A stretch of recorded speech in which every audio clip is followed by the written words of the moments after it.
सबसे अव्वल माना जाता है, तो अब पर्यटन और संस्कृति मंत्रालय का कार्यभार संभालेंगे। और ब्रजेश जी, ये मंत्रालय जो था बीते चुनाव यानी कि बीते कार्यकाल में ये मंत्रालय जी किशन रेड्डी के पास था, लेकिन अब जी किशन रेड्डी के पास ये मंत्रालय ना रहकर अब इनको दे दिया गया है। तो ऐसे में जो हम लगातार चर्चा भी कर रहे थे कि मंत्रालयों को बदला जा सकता है, यानी कि इधर से उधर किया जा सकता है। पहले की पंक्तियों में तो मंत्रालय सेम रहा, सेम मंत्री को दिया गया, लेकिन अब बदलाव नजर आ रहे हैं।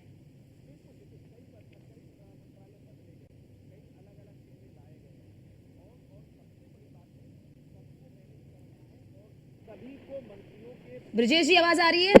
जी बिल्कुल, क्योंकि देखिए सबसे बड़ी बात है कि सभी को कन्विंस भी करना है और सभी के लिए महत्वपूर्ण पोर्टफोलियो भी देने हैं। ऐसे में कुछ पुराने चेहरे जरूर बदले जाएंगे, मंत्रालय जरूर बदले जाएंगे, लेकिन इसके साथ ही ये भी सुनिश्चित हो गया, जो विपक्ष लगातार सवाल उठा रहा था कि दरअसल बैसाखी सरकार बना रही है बीजेपी, और बीजेपी को कहीं ना कहीं मैनेज करना पड़ेगा, उसके समझौते करने पड़ेंगे, तो कम से कम मंत्रालयों में वो समझौता तो दिखाई नहीं दिया है। सर्बानंद सोनोवाल को पोर्ट और शिपिंग मंत्रालय दिया गया है। सर्बानंद सोनोवाल को पोर्ट और शिपिंग मंत्रालय की जिम्मेदारी सौंपी गई है।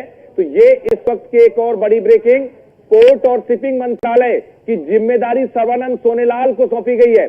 जी ब्रजेश जी, जबकि बीते कार्यकाल में इनके पास आयुष मंत्रालय था, इनका भी मंत्रालय बदला गया। बिल्कुल, एक के बाद एक मंत्रालय बदले जा रहे हैं। आयुष मंत्रालय से सीधे आपका मंत्रालय बदला गया है, तो अपने आप में बेहद अहम खबर, एक के बाद एक तमाम। हरदीप सिंह पुरी पेट्रोलियम मिनिस्ट्री उनके पास पहले भी थी और पेट्रोलियम मिनिस्ट्री वो बनी रहेगी उनके पास।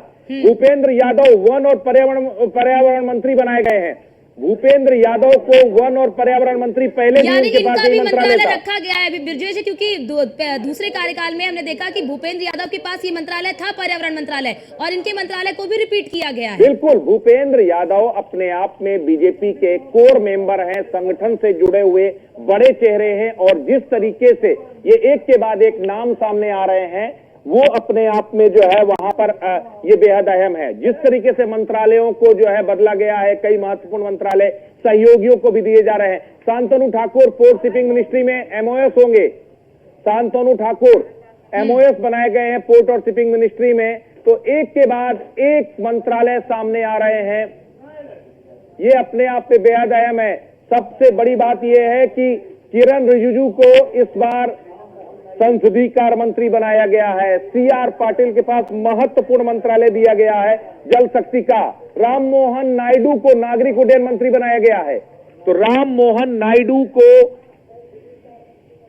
एक के बाद एक मंत्रालय सामने आ रहे हैं, लगातार पोर्टफोलियो डिस्ट्रीब्यूट हो रहे हैं। आप सोचिए, कल इस वक्त शपथ भी नहीं हुई थी, 7 बजे शपथ लिया और 24 घंटे से पहले पोर्टफोलियो डिस्ट्रीब्यूट, उससे पहले कैबिनेट की बैठक। और सबसे बड़ी बात यह है कि शपथ लेने से पहले ही अपने कैबिनेट के एक एक मेंबर को उन्होंने 100 दिन का एजेंडा सौंप दिया था। कह दिया था समय हमारे पास नहीं है, समय आपको बर्बाद नहीं करना है, हम काम करने के लिए आए, सिर्फ काम करेंगे। और प्रधानमंत्री नरेंद्र मोदी सुबह सबसे पहले पहुंच गए अपना कार्यभार ग्रहण करने के लिए। उसके तुरंत बाद कैबिनेट की बैठक बुलाई और उसके तुरंत बाद पोर्टफोलियो का डिस्ट्रीब्यूट भी हो गया। बड़ी बात ब्रजेश जी, क्योंकि देखिए जिस तरह से आज पोर्टफोलियो हम जनता को बता भी रहे हैं कि किसे के क्या पोर्टफोलियो दिया गया है, लेकिन उससे पहले यानी कि शपथ ग्रहण से पहले एक लंबी बैठक की गई, 7.5 घंटे से अधिक लंबी बैठक की गई। और ये माना जाए क्या उसी बैठक में इस पोर्टफोलियो के डिस्ट्रीब्यूशन को लेकर चर्चा की गई और आम सहमति बनी, क्योंकि 2 कार्यकाल आपने देखे होंगे इतनी लंबी बैठक पोर्टफोलियो को लेकर कभी नहीं हुई थी, लेकिन इस कार्यकाल में 7.5 घंटे से अधिक बैठक जेपी नड्डा, गृह मंत्री अमित शाह और साफ तौर पर राजनाथ सिंह ने की। देखिए सबसे बड़ी बात है, बीजेपी इसी के लिए जानी जाती है, उन योजनाओं के लिए जानी जाती है, फॉरवर्ड प्लानिंग के लिए जानी जाती है। आपको क्या लगता है 4 तारीख को जिसे नतीजे आए, नतीजे आने के बाद ही इनके कैबिनेट के चेहरे तय हो गए थे। नतीजे आने के तुरंत बाद किसको क्या पोर्टफोलियो दिया जा सकता है, इसको भी तय कर लिया गया था। और जिस तेजी के साथ, सबसे बड़ी बात है, जहां से कहते हैं कि विपक्षी पार्टियां जहां से सोचना खत्म करती हैं, वहां से बीजेपी सोचना शुरू करती है, और यही उसकी सबसे बड़ी कामयाबी की वजह है। जी, तो ये अपने आप में बेहद अहम है कि जिस तरीके से जो है लगातार बीजेपी ने, आप सोचिए शपथ ग्रहण के 24 घंटे से भी कम समय में एक एक पोर्टफोलियो डिस्ट्रीब्यूट कर देना, ये काबिलियत है। और यही काबिलियत जो है बीजेपी को विपक्षी पार्टियों से अलग रखती है। वो बताते हैं कि किस तरीके से समय को आप एग्जीक्यूट करना है, किस तरीके से एक एक जो है चीजों को एक एक जो है आप योजनाबद्ध तरीके से, और सबसे बड़ी बात है फॉरवर्ड प्लानिंग है। आपके पास 2047 का एजेंडा है कि अगर आपको विकसित भारत बनाना है तो विकसित भारत आपका कैसे बनेगा, विकसित भारत बनाने के लिए क्या क्या आपके पास करना पड़ेगा। कोई देखिए, कोई यूं ही विकसित भारत, आप विकसित देश नहीं बना सकते। एक देश तब तक विकसित नहीं हो सकता जब तक कि उसके पास चौतरफा हर तरफ से जो जो जरूरतें हैं, आप सोचिए कि यहाँ पर 140 करोड़ से ऊपर की आबादी में अगर आपको लोगों को रोटी देना, लोगों को कपड़े देना, लोगों को रोजगार देना एक जरूरत है, तो इसी के साथ आपको ग्लोबल, आप जो ग्लोबल दुनिया है यानी पूरी जो वर्ल्ड वाइड आपको कॉम्पिटिट करना है, वहां पर अपने आप को सस्टेन करना है, सर्वाइव करने के लिए संघर्ष करना है, विदेशी दुश्मनों के साथ आपको लड़ना है, आपको अपनी मजबूती दिखानी है, आपको अपनी डिप्लोमेसी में अव्वल आना है, आपको अपनी इकोनॉमी को बेहतर बनाना है। ये वो तमाम चुनौतियां हैं जो विकसित देश बनाने के लिए सामने आती हैं। और एक बड़ी ब्रिजेश जी क्या है, अब ये भी माना जाए कि क्योंकि लगातार सभी चर्चा कर रहे हैं कि विपक्ष मजबूत हो गया, तो अब कहीं ना कहीं जितना आक्रामक विपक्ष होगा उतने ही आक्रामक तरीके से सरकार भी एक्शन मोड में है। देखिए, ये बता दिया है पीएम मोदी ने कि आप कितने भी आक्रामक बने रहिए, लेकिन हम अपनी आक्रामकता छोड़ेंगे नहीं।